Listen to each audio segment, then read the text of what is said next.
Welcome to Strategy Saturday. I'm Charles Carillo, and today we're going to be discussing letters of intent, purchase and sale agreements, and the due diligence and inspection process when purchasing a piece of real estate. So what is the LOI? Well, the LOI, or letter of intent, is used when purchasing commercial properties. It's also used for purchasing businesses, but in this sense, we're going to talk about commercial properties, and it shows the buyer's intent. The goal of the LOI is to begin the conversation with the seller. It starts the process and the negotiations. It is used prior to a contract. Many investors make dozens and dozens of offers prior to purchasing. The goal here is to avoid unnecessary legal fees for each offer. The LOI is a short document, usually 2 to 4 pages, usually non-binding. In other words, cannot be enforced by law. The LOI includes only the important details. The PSA, or purchase and sale agreement, is the document that contains all the details. It's going to spell out the complete deal. The LOI will include the property address and property name, if applicable. So for example, if you're buying an apartment complex and it has a name, that's what you would include. Property tax identification number, the legal description of the property, proposed purchase price, proposed earnest money deposit amount, details of the capital stack. So how much is the buyer is bringing in cash to closing, and what is the proposed mortgage amount and rate, and if there's seller financing, you're going to put that in there as well. Due diligence and inspection timeframes, deadlines for receiving all books and records. If the LOI is accepted, who will be drafting the PSA? Is it going to be the buyer's attorney or the seller's attorney? What is the expected closing date? Expiration date for acceptance of the LOI. You want to make sure that any requests out of the ordinary are included in the LOI. So for example, you are proposing seller financing, include the terms and the rate. You want the seller to cover certain closing costs or a portion of them. You don't want the seller to seek other offers for a certain time frame. You want to assume their mortgage. You want the owner to make certain renovations prior to closing, etc. These are things that you want to spell out in the LOI. The purchaser should be an LLC with little or no assets. However, you will close in a property-specific LLC. For example, when you're putting out an offer, a lot of people put in their own name, and that's fine to start. But really what you want is you're going to have an LLC with little to no assets is where you're going to make all your offers through, okay? When you close in it, because your LOI will say that it's assignable, when you close in it, it will be in a property-specific LLC. Okay, so you might use, Velocity Partners or something like this, LLC, that you put the offer through. But when you close, it's going to be 123 Main Street, LLC. And that is your property-specific LLC. The purchase and sale of contract, the PSA, is the formal offer. Always have an attorney write the contract. If the broker is using their contract, have your attorney review it. You should be working closely with your attorney throughout the process. Now, with the LOI, you'll have your attorney assist you with completing and drafting a LOI initially. Then you will be completing it for every offer you do. You'll then bring your LOI, once it's executed, from the buyer, from the seller. It'll be executed by you as well. You bring it to your attorney, and they will then draft the PSA traditionally. The PSA spells out the complete details of the offer. We'll have effective dates that need to be followed to avoid missing deadlines. If you're working with partners, use an escrow agent. Now, what this means is that you're going to want to get the books by a certain date. You don't want to have the process for due diligence start until you have all the documents, because you're going to request documents, utility bills, bank statements, other financials that you didn't request initially with the LOI because that was just a simple offer, non-binding offer. Now what you're going to do is it's going to be spelled out and tells you exactly what timeframes that the buyer has to abide by, you, and then the seller, what they have to abide by for getting you and assisting with you in the purchase process. Now, the due diligence prior to an LOI and PSA, you should have done some of it before, okay? On the market, the area, the neighborhood. These are things that you should be doing prior to putting in any offers on properties. You're now performing due diligence on the specific property, okay? So you're going to be verifying their rent rolls. You're going to be comparing bank statements to their profit and loss, right? You're going to be comparing all those and making sure that everything matches up. We use a comprehensive due diligence checklist. You can find these all over the internet. You're going to edit it as you use it throughout your investing career. So there's going to be things that you add. There's going to be things that you probably take away or you don't use. You want to change your thinking from deal sourcing to due diligence. Okay, so this means that you're going to now to tear apart the deal and find the holes. You will find issues. This is why you budgeted extra money for repairs and miscellaneous. So for instance, what we did was we put aside money for our last property, as we always do when purchasing. We found out during the due diligence process that there was a roof warranty on the property, which is great. There was, I think, 18 years left on it. The thing, though, is that it was transferable once, which would be great because that would be right to us as the buyer. The problem, though, is that the previous owners, the sellers, had never activated the warranty. It was good and bad. Now we are able to then assign this, right, to the new buyers if we ever sell it. But the problem is that we had to activate, and I think it was a couple $1,000s or a few $1,000s to do it. So it's a good thing because now it's an optimal thing for the buyer to have, but now we had to come up with that. That's why you're always budgeting extra, because going into due diligence, you're going to find things that are going to cost you money. We had another thing too with the trash there, and that was something that we weren't able to cancel the vendor for 60 or 90 days into us owning the property because the previous owner had not canceled their contract. This is money you have to set aside.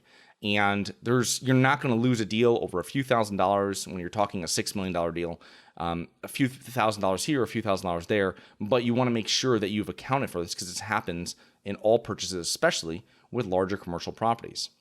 You want to check county offices, city planning, zoning, check with police, call the non-emergency number and see if there's any issues. Learn about violations and permits, any open permits, changes coming to codes in the area that might impact your property.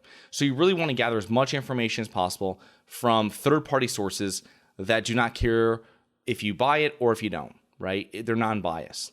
Is there any deferred maintenance? What needs immediate attention? Are there recurring problems? Now, this is something we do too during the inspection process as we talk to tenants, which gives you a whole nother view of the property that you would not be able to find from any type of document you're getting. You want to speak to contractors or handymen that have worked on the property. This might be a little difficult, but you might be able to find people that have done it, and this is who you want to speak to. You'll see some of the receipts in the due diligence paperwork that you get. These are the people you want to reach out to. These are going to be like HVAC people, electricians, maintenance people, plumbers. What do they think of the property? Okay, they're probably going to overhear. If they're there common, they're going to overhear. Maybe there's issues with tenants. Maybe there's issues with one building all the time, or with, this building always has issues with water pressure or something else that might be a major problem. During the inspection, now this is physically visiting the property. Everything we've done up to date now is really not been going to the property. It's really been done from afar.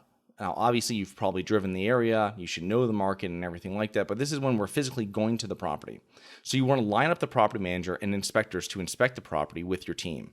You bring your contractors, right? Your building inspector, HVAC, plumbing, electrical, a foundations inspector. You want to inspect every unit. We walk every unit. And how we do it is we'll have one person that's just taking pictures or video. And pictures, I think, are a little better. It's a little easier when you can go back and forth and show people different units. So we take a picture of the door number, and then the ones for the entire unit we know come from that door number, from that apartment. And then what we'll do is when you go to the next unit, you take a picture of the door number and all the pictures from there. So you have an idea, because the chances of you getting into these apartments might be years down the road. So you have an idea of what's required in those units. You'll be taking pictures if there might be water damage. Take pictures of the mechanicals, right? Hot water heaters, HVAC, all this type of stuff. So you know exactly what's going to need work. And when you're going through and doing renovations, what grade of property, what grade of that unit is. Now, obviously, you should be taking down notes as well so you know, but these are just pictures so you can show and you have an idea of what the inside of that looks like. Then you organize on the cloud to easily share with partners, which is great because now you'll have some before and after pictures. Prior to LOI, you should have an idea of the neighborhood, the area, the retailers, the restaurants, know everything that's going on there. You should have already done a spotcrime.com report, right? You can do it for free, but your tenants only care about the feeling they get when they go there. Okay, they don't really care about maybe there's no crime there, but it's a little dingy area. These are things that you have to know, and you should have known this before putting in an offer. But these are items that are very important because if that will make it how easy or hard it is to rent. We always factor in more lighting. You want clean, safe, and affordable housing. So this is something that you're going to pencil in on your renovation budget. What will do that? What will make it safer? What will make it easier to rent? We're looking for leaks, possible mold. Water is the most damaging thing to a property. So AC lines leaking, roof leaks, plumbing leaks. I had a property. I still own a property. It was a small mixed-use property that I still, probably a decade plus ago, I still own. And it was leaking. There was a leak that was going on to one of my furnaces. I never knew what it was. I had a plumber in there, and they found out that previous owners had before patched between two copper pieces, a piece of like outside plastic rubber water pipe between it. And obviously it was leaking. So what we had to do is take that out and put copper in place there. And these are things you're going to find all the time. People patchworked here. Previous owners might not know it, or it's not a problem at that issue. I mean, how many times are you going through the wall for due diligence? So you have to put this money aside. Lead-based paint is a big thing pre-1978. The tenant signed compliance letter. Does your manager work with a number of pre-1978 properties? It's very important because there's extra steps that are required. Asbestos, you need to speak to a professional if it is present or have it removed prior, or just avoid it altogether. Always get a phase 1 environmental, always. And that's just, your bank's going to require it, but maybe certain lenders won't, but most banks will. Was there some sort of commercial business next door to the property or on the property? A dry cleaners, auto mechanic. These things are very big polluters, and these are issues that can happen because if there's an environmental issue on your property, it doesn't matter if you just bought it and it was from the previous owner. It only matters who the current owner is that has to take care of cleaning it up. So always get a phase 1 environmental survey. You want to speak to tenants during the inspection. Recurring issues and repairs. I always have an issue with the AC. It's always loud in this apartment because of this. There's always a problem with bugs in this apartment. Any kind of issues, this is the stuff you want because then you have an idea of what needs to be done right away. And obviously, if you start tackling those issues that were deferred, you might keep that tenant. Do they like it there? Is it well maintained overall? Will you renew or will you leave after your lease is over? What needs to be changed? Other tenants pick up a little from each tenant, and then you'll realize a little bit from what's going on in the property because you're not going to have much time. It's not you're going to be sitting down having a cup of coffee with them. You're going to be walking through these units. I mean, we do hundreds of units in one day when we're walking, right? It's usually somebody taking pictures and then 2 or 3 other people, someone taking notes. You'll have the property manager in there taking notes so they can kind of gauge the whole process as well. You don't do this with a manager or owner there, right? Usually the manager or the owner, you'll most likely be doing some sort of manager or broker. They'll be opening up the doors and letting people in. They'll usually stay outside, but this is when you can talk and you don't want that to get them in trouble. So it's something that, do you like living here? Is there any problems? No, everything's fine, or this is a problem, or this is always leaking, or they won't fix this. Just take notes of them when you're doing your notes, and you can kind of go through the whole thing. The best is to have someone taking pictures and at least one person taking notes. And you might need, and then that'll be on your team, you'll probably have a property manager in there with on one other person, and they're kind of grading it a different way. And they might grade it 1, 2, and 3, depending on how much work is required and looking for major flaws. You kind of want to go in there and you'll have someone just taking notes of what they said. And, they're very happy to speak to you. It's not something that they're going to be usually scared of. So it's great. You can have a conversation with them and then just review all that information later. Now we're doing a financial inspection. So you want to match bank statements and deposits to income statements, okay, and transfers. Are there transfers? Where's that money going? Do deposits match up? You want to perform a lease audit. This is something that your property manager is going to assist you with. And this is reviewing the leases, the tenants, expiration dates of the leases, and the amounts. Does it all match up? Does what the lease audit, when you're doing the lease audit, do the leases match the rent roll that you were giving initially? Note all the lease amounts and the dates, the expiration dates, everything. Are all the leases the same, or did they change halfway through? This could be an issue. This is something that you have to be aware of. It's not a huge problem, but it's something that there was an old lease. So, 25% of the people are on the old lease, 75% of the people are on the new lease. This is just something you have to know going forward because if you ever have to evict someone, possibly the old lease isn't as pro-landlord as the new lease. And this would be something that you make sure that you have to let your everybody know, your attorney at that time and everybody else, when you're going through and having to do eviction, say, well, there's 2 leases on this property. To you be aware of it is the best thing. Are all the leases, do they differ at all with any other like utilities? Do some of the leases say you're paying utilities and some of the ones aren't, right? These are very important. Verify the utility bills against bank statements and accounting, okay? Sometimes with mom and pop properties, you'll see them paying for bills that aren't even on the property, right? They're putting a lot of their personal expenses in there. They're paying someone else's electric bill or something else. We don't even have this meter on the property, okay? Or this bill doesn't even line up with this property. And that's something as well that, you might have found something that you can deduct as an expense and goes right to the NOI when you can cut expenses. Now, you want to also check the other utilities that are on the property and what's being paid by the landlord.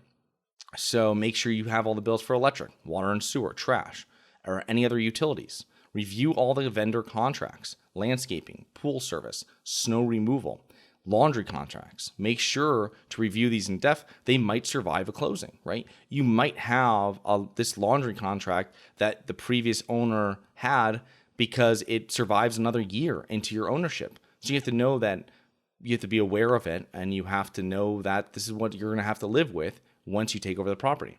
If the property was misrepresented or important items were left out, you may need to retrade, which is really renegotiate. And this is something you don't want to abuse. This is because it's going to tarnish your reputation with brokers and others involved. You only really use it if you have to. If you're unable to come to a reasonable negotiation, you can walk away. And this is something that you're going to get a bad mark on your reputation if every time you put deals under contract, you just kind of walk away from them or you want to renegotiate them. If it's a valid reason of why you're asking for renegotiation, tell your broker and they will tell you what they think of it. You can ask them, what would you do here? Would you close on it? Would I go back to renegotiate? Obviously, they want you to close on the property, but that's why you're working with a broker, right? So they can assist you with the purchase price process. You'll need to eat any upfront costs.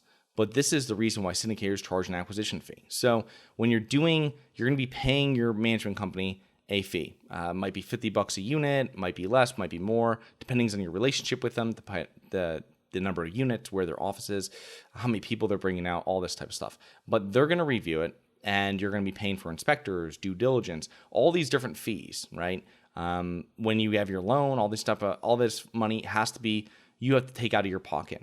And this is why you're going to charge an acquisition fee so you can get this money back right away at closing. Also, the other thing too is that a lot of these fees, depending on how you write your contract, you might be able to get back, okay? So I will put any type of links that we spoke about in the episode in the notes. And please remember to rate, review, and subscribe. Submit comments and potential show topics at globalinvestorspodcast.com. Look forward to 2 more episodes next week. See you then.